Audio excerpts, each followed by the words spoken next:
malang araw po, ngayong araw po, magkakaroon tayo ng isang ambush interview sa isang kalingap na K-Boys po.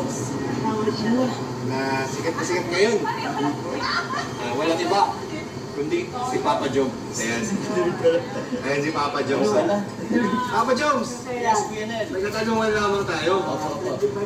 Kamusta naman yung yung mga eksena natin sa kay Carla? Ano ba yun? Tamang ano lang ba? Pag-ibig lang ba? Or may something? Parang di ako makasagot. Ano lang din, papag-good vibes. Basta papag-good vibes lang. Vibes po siya. Good vibes lang yan, guys. Yun naman is, ano ba? Biglaan lang din. Ano ba yan? Pinagpaplanuhan mo ba yung mga balat mo? Or Hindi po eh. talagang kusa na lang siyang lumalabas? Kusa na lang siyang lumalabas. Oh. And may mga natutuwa din sa mga ganun. Oo, maganda nga yung feedback eh. Parang gustong-gusto nila kasi parang may chemistry daw kayo. Madami nga rin nagsasabi. Ang dami kong nababasa. Ang ganda ng feedback sa inyo. Sana wag lang masyadong seryosohin po ng ibang mga nanonood. Kasi for ano lang siya, for good vibes lang siya. Huwag po kayo masyadong mag-invest na feeling. Huwag kayo masyadong kumonek na masyado. Kasi baka masaktan lang din tayo. Oo, di natin alam. Hindi natin alam kasi yung mga susunod na mangyayari. So, ayan. So, ano lang po, enjoy lang natin habang meron pong mga ganyang mga moments. Yan. Ako in-enjoy ko na lang din, parang kamag me na lang kung ano na mangyari. Yan ba, ito ba, plinano ba yan? Yung parang mga eksena ninyo ni Kalinga Prab. Plinano ba yan? Hindi po siya plano po eh. Hindi, parang bigla na lang siya. Bigla na lang po siya. Alam ko nagsimula yung parang pumasok ka nung parang pinapabili ka ng puto. Oo, yun na nga love eh. Kasi natuwa nga kahit sila binili. Kasi pinabili lang naman ng puto. Oo nga eh. Pero, ewan ko ba, bigla na lang lumabas. May mga lumabas na lang sa bibig ko na eh. And after naman nun, may mga nakapansin. Marami na na-request. Oo, kahit kami nga rin eh. May tanong ko lang din, ano bang meron sa tingin mo kay Carla na na magandang mga katangian ni Carla?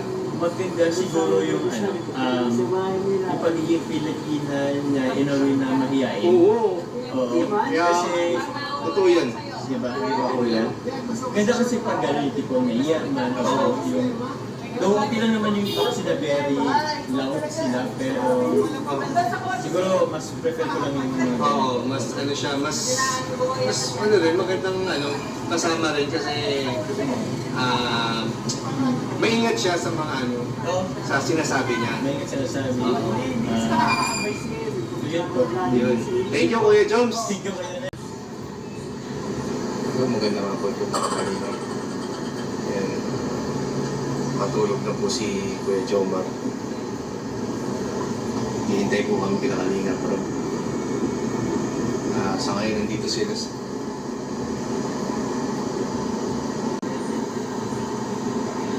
Guys, may parang hawak si Uy, grabe. Grabe, ano yan? Grabe, may bouquet. May bouquet, guys. Grabe na yan. May mga lalag kapatid Jomar Anong madala mo yan? Malaki pa nga, Carla. Wow! May bago po ditong nagtitinda ng puto. Ako po si Puto Boy. Puto Boy. Bili na po kayo. Saan mo nakuha yan? Ikaw ba gumagawa niyan? Ikaw ba nagluluto niyan? Sila kayo na kuya. Ikaw lang yung taga-tinda? Pinutulungan lang na po sa Para makapag-focus siya sa pag-aaral, gano'n? So ako na lang.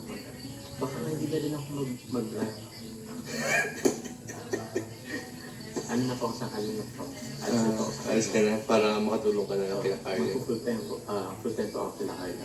Okay naman talaga. Grabe supportive talaga ni Kuya Jom.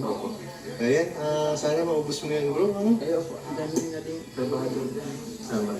Trabahador pala dyan. So baka maubos na siya.